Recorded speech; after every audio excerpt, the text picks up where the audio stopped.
Hello everyone and welcome. It's Chef Jason Morse, your Ace Hardware grill expert, and I'm hanging out in the backyard today at my local Ace Hardware, Highlands Ranch Ace Hardware. Thank you guys for always letting me hang out and invade your space.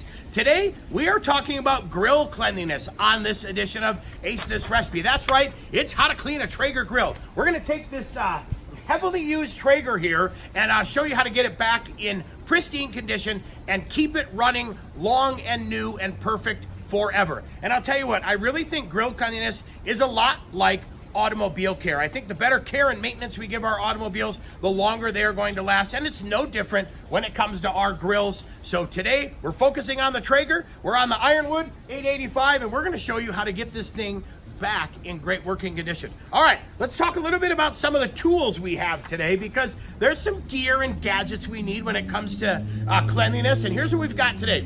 We've got this cool grill mark brush. Great thing about this, nice blue nylon bristles. The good thing is these are gonna help you with a cold weather cleaning, right? So if you're getting in there today like we are, we're gonna give it a little clean. That'll help you out on the cold weather clean. Got a warm grill that you wanna brush? These bristles work great. These are woven into the metal to help them prevent them from shedding. So another great brush as well. Hey, let's say you need a little elbow grease on your grate. This works good as well. What else do we have? Well, we've got our Ironwood tray liners. So kind of two schools of thought on that. Tray liners are fantastic. They really are easy to take off, throw away, and be done. I like to switch foil every single cook on my drip tray. That means every cook I'm starting off with a pristine, fresh new piece of liner or foil, and that way I don't have to worry about any of that particulate that's stuck to here burning and really putting an off flavor into my grill. So we either can use a little foil, or convenience wise, these things rock. We've got foil drip liners to help keep our grease bucket in top working order as well. We've got this is the most fantastic grill cleaner. I use it on every single thing we clean in our barbecue trailer, literally top to bottom. This is great. We're gonna use this on the outside of the Traeger today. We're gonna show you how to clean the barrel, get the display looking nice, get the whole outside of the Traeger wiped down, the back, the legs, everything, because hey, we're cleaning from top to bottom. We might as well keep this grill looking nice and fresh. Okay, then this is the best grill cleaning tool ever known to man that we sell in the paint department. That's right, this is our 6-in-1 paint tool. What I love about this, look at this.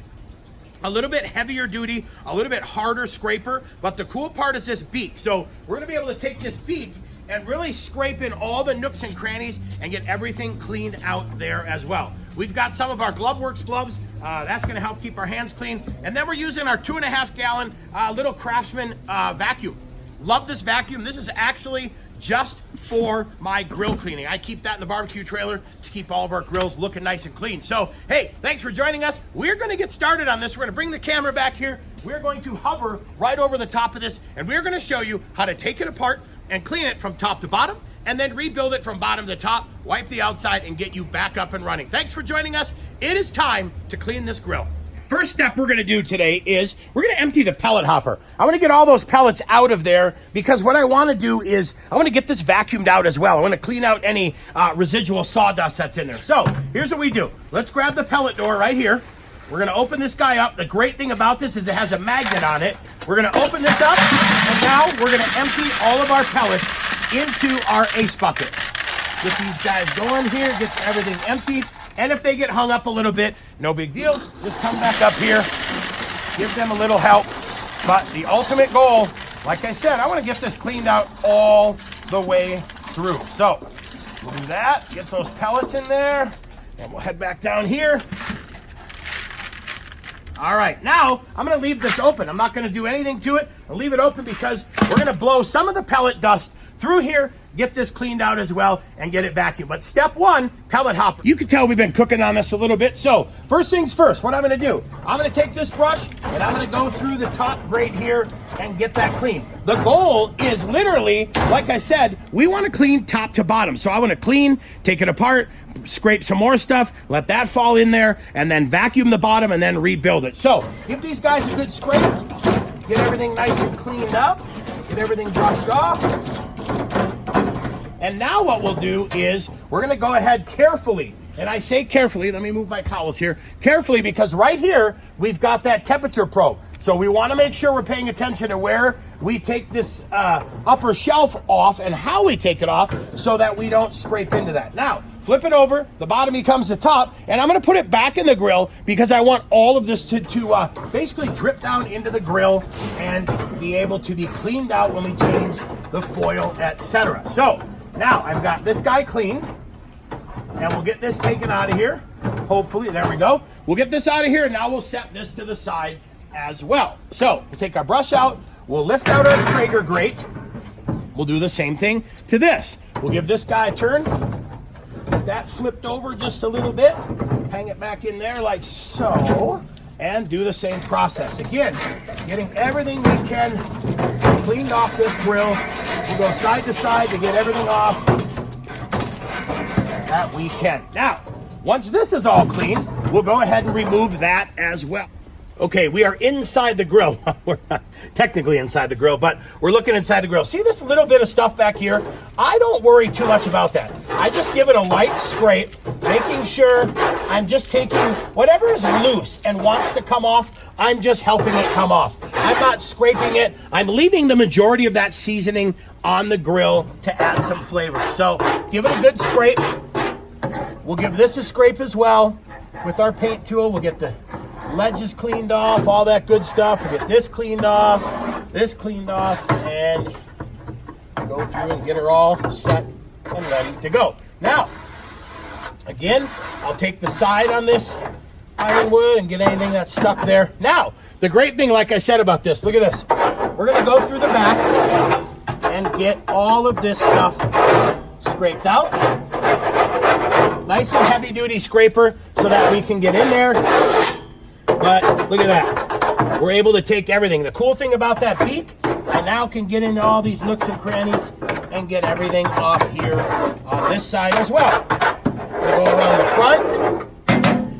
front, get everything scraped, and you got gloves on. We just peel that little stuff off there, get that clean. And so look at that. We now have it about where I like it. If you want, let's say you want to get in here and do a little further cleaning, grab a towel and you can go through and, wipe down a little bit more of this depending on what you prefer. But like I said, I like to leave some of this seasoning on here. It is perfect, won't harm anything, and adds a lot of flavor. And again, watch out for that probe. Okay, next, we're gonna go ahead and take the drip tray off. We ran out of liners, so we went with foil, but what we're gonna do is go ahead and peel the foil off here and get this guy back up and running. That is the next step. All right, so foil's taken off here. All right, we'll get this all set, and I just kind of roll it off. Helps keep all the particulate inside. Now what we'll do is I just take a look at what's on here, right? We'll get any excess foil that gets stuck on there off, but overall, I want to take a look at this and make sure if it needs a scrape, we give it a scrape as well. So we'll go ahead and scrape this off here before we put it back on, but we always want to start fresh and nice and new.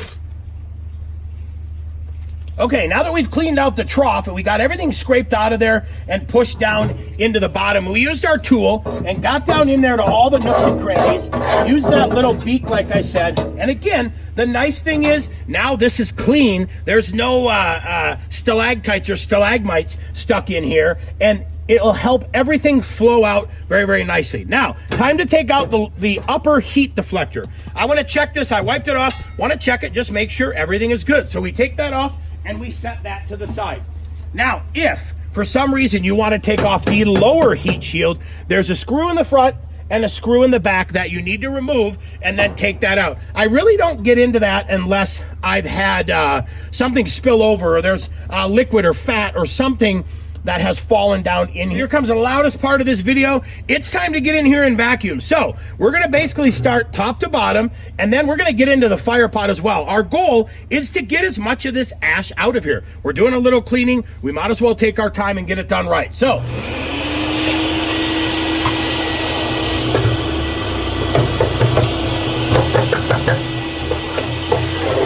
I like to get these back shelves as well, all the front little ledges, just to get anything extra out of here.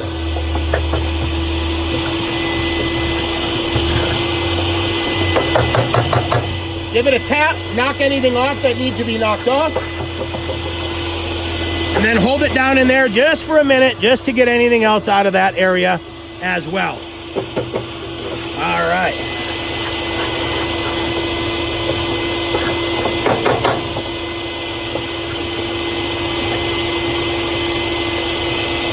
And then make sure you get in the back here as well. Again, I like to give it a little tap just to make sure I got everything out. Nice strong vacuum so we don't have to really worry about that. All right, and then I like to get the top here as well. And then we'll go back. All clean. Now, we're gonna go down in the fire pot and make sure we get everything cleaned out of the fire pot. I like to start over with a brand new, fresh, clean fire pot. And I actually will go into the auger just a bit, just to get any little sawdust that may be floating around in there or hanging out. But I take a quick little look again, make sure I've got everything I need to get out. All the nooks and crannies again. And look at that. That is exactly what I'm looking for. All right, hopper cleaning time. Same thing in here. I'm going in to get any sawdust. I'm gonna give it a tap, get anything out of there. I'll go all the way down into the hopper door, make sure I get everything clean. And then I'm going right in here too. I'm gonna take that little bit of pellets out, but I'm also just kind of looking to see what I have in the bottom, okay? And I'm gonna show you that tip here in just a minute. All right, I got this all cleaned up. Get up here in my little probe tray.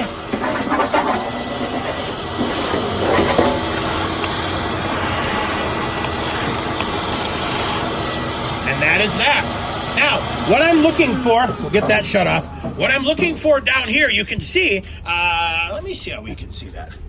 There we go. See what I'm looking for down there? I'm trying to see, you know, how much sawdust is sitting down there. And I really didn't push the vacuum down in too far because I wanted it to leave whatever was collecting in the bottom. I always like to check and just see the kind of the health of the auger.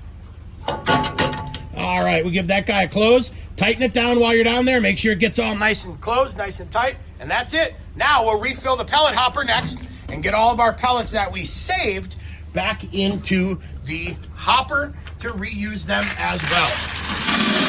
Have the grill taken apart. It's time again, like I said before, let's check the health of the grill. Let's look at it and make sure everything is good. So I like to go through here, make sure those are nice and tight.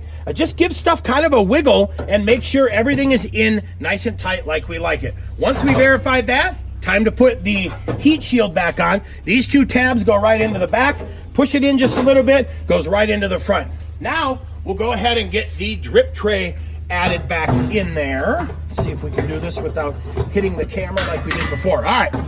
Then keep in mind, there's a couple tabs and a couple slots on the drip tray to make sure that gets lined up perfectly. Now, the drip tray is all set to go. Let me let you in on a little secret of mine when it comes to adding the foil liners. I will actually go ahead and double them up, and I'll put 2 foil liners on there. Why do I do that? Well, I'll tell you, what I like is being able to have an extra layer on here, so when it comes time, it's the next time I get ready to cook, I can peel this off, and I've got a clean one underneath there as well. Like I said before, I always start every cook with a clean piece of foil. That way, whatever is stuck on the top from a particulate standpoint won't catch on fire and give us any weird, funky smoke. So, quick tip on the grease bucket, right? I just leave my grease bucket alone. It really doesn't get that dirty because I use these foil inserts. Now, what I also do is I leave the whole stack in here. It comes in a 5-pack. I'm gonna leave that entire stack in there, and then that way as one fills, I take it out and throw it away, and then when the next one fills, I take it out and throw away. When I get down to 2, I know it's time to buy some more and be ready. So you can see we've got blue towels there, which work great. I've got, like I said, this is the most fantastic grill cleaner ever, and then I've got a towel that I'm going to use just to get up here. I don't clean the lid unless there's something stuck to the lid like was stuck to the back of the grill. I don't worry about the lid. What I'm going to do is, careful to not spray my electronics, I'm going to spray the front of the grill down and just kind of let that soak. I'm going to spray my side shelf. I'm going to spray the top up here. I want to get all this cleaned up. And this is just a nice natural orange cleaner. It does a fantastic job not imparting any flavor. I don't use it to clean inside, totally can, but look at that. Look at it, just eat that grease off, and nice and clean, right? And then again, start at the top and I work my way down. So I'm cleaning anything that comes up here. I'm gonna work my way down this way as well. Get this all cleaned up. And again, maintenance is everything. I like this grill to last forever. You spend a lot of money, a lot of your hard-earned money on these grills. We need to take care of them, and you will have years and years ahead of you of some fantastic cooks with no problems. Now, get up there. Then what I'll do here, I don't worry about anything in the back because now I'm going to spray the front and get the front cleaned as well. And again, my philosophy when it comes to cleaning, I am top down. The Pro 780 over here as well, because really the only difference when it comes to cleaning on the Pro and the Ironwood is going to be the stack or the chimney, right? So one of the things I'll do when it comes to cleaning the Pro series is I just check for a collection of stuff in here and I'll wipe that out. And then I'm checking inside the chimney to see if there's any buildup. And then also on all of our grills that have a hanging grease bucket, I'm gonna check in here too and make sure we don't have a buildup collecting inside that runoff area or the entrance, I guess, to the drip bucket. And then we'll go ahead, once everything is verified nice and clean, we'll get our chimney stack put back on, and that's it. And just like that, done, right? A few simple tools. The world's best grill cleaning paint tool, the 6-in-1 paint tool, did a fantastic job. I love these guys. We've got tons of them. The ever so awesome Traeger spray. And look at that. I mean, a little bit of elbow grease, a little bit of effort. These guys are back to being beautiful, pristine, and running at their peak performance. I clean my grills about every 3 to 5 cooks, and that really depends on how high of fat, how high of sugar, if I got a lot of stuff dripping off there. But a good rule of thumb for you, every 3 to 5 cooks. Take these guys apart. Really didn't take us long. It took us maybe a total of 10, 12 minutes to get these grills back up and running. And then fire them up when you're done and get after your next cook. Like I said before, this tip sheet, down below, you can download this tip sheet. Just click print and follow along. And then that little eye that floats around from time to time, that is going to be our information station. We're going to have all the gear we use today to keep these Traegers running at their optimal performance. We're going to have all that gear listed for you as well. And then while you're down there grabbing the recipe, hey, leave us a comment. You may think we don't listen to your comments, but I'll tell you what, we absolutely do. We respond back to you, and they help drive us on some of our future videos. So we've gotten great feedback and great comments the last few videos, and we are using that to make some more epic videos, definitely tailored to exactly what you need for your backyard barbecuing and grilling experience. And then while you're down there, hit that subscribe button, click on the notifications, enter your email address. You'll be notified when our next Ace This Recipe video is live and ready for your viewing pleasure. So thanks for joining us today, hanging out, cleaning our grills. I'm Chef Jason Morris, your Ace Hardware Grill expert. Have a great time, and we will see you soon on the next edition of Ace This Recipe.